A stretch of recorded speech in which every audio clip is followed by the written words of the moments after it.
There's literally no way to do an introduction to a YouTube channel without it sounding cringy. As far as I know, all the ones I've seen are cringy. And so here's another cringy introduction to a YouTube channel. But hopefully it's not that cringy. And I realize that in order to make it less cringy, you just gotta keep on talking. So that's exactly what I'm doing right now. Anyway, the channel is called Under the Hood. And what that means is that there is a hood to every story out there. Whether it's a book, whether it's a movie, or any other sort of thing, there's always a cover. There's a hood to a book, there's a hood to a DVD.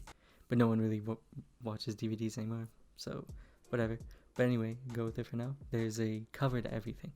And so Under the Hood literally means going under the covers, under the story, and seeing what we can take away from it. If there's anything to take away from it, if you like it, whatever. Just to see under the story, into the story. So what I figured out is that there's 3 ways that I plan on looking at stories.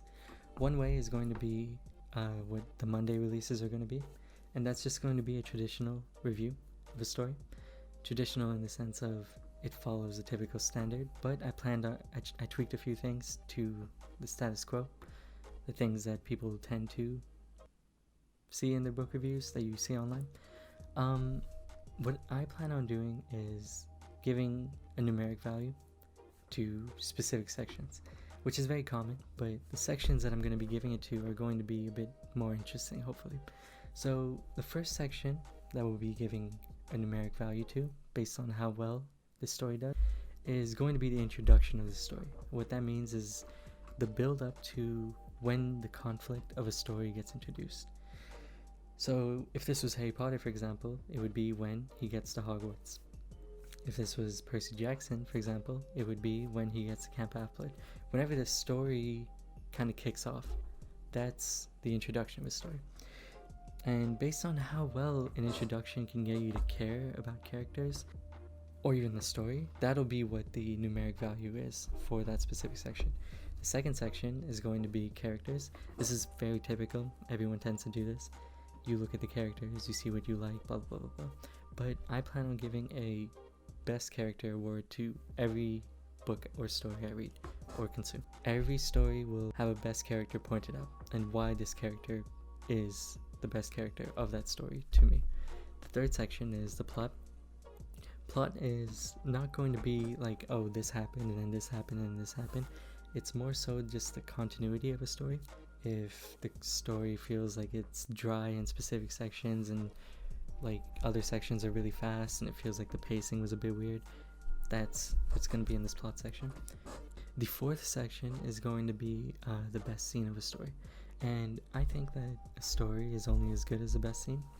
In some cases, a story can be very trash, but you remember something about it. You remember a specific scene. And that's the scene I'm going to be looking at, because what you take away from it is generally going to be influenced by this best scene. In certain stories, the best scene can make or break an entire novel. If there is a scene that like can really stick with you, it did a good job. The last section I'll be looking at is going to be the conclusion of a story, the ending, and how well that ending did what it was supposed to do. So for example, if it's a series, the ending is supposed to be good enough to make you want to know more, want to know what happens next, or read the next, or watch the next part of this series. But if it's a standalone, then did the conclusion feel, significant enough? Did it make it feel like you were satisfied by the end of it? So all those 5 sections will get numeric values, and by the end, the average of those 5 numeric values will be the grade of the book. That's the first traditional.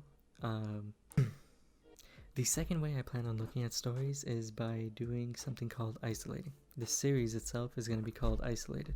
And what that means is you take a section of a story, a part of a story, and you take it away from its context. You take away its before, you take away its after, and as a result, you're left with just this. If you isolate this specific episode, chapter, or anything of that sort, what does it do? Why is this isolated section of a story so good?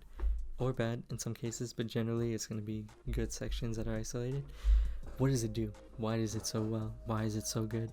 what does it do right, etc, etc, etc. So again, isolated is just isolating a section of a story from its context and reviewing that specific section. The last way I plan on looking at stories is by going blind into something. That means without knowing any context or as little context to it as I could know, and going into something. So the first story, to give an example, that I plan on going into is a story called Warbreaker by Brandon Sanderson.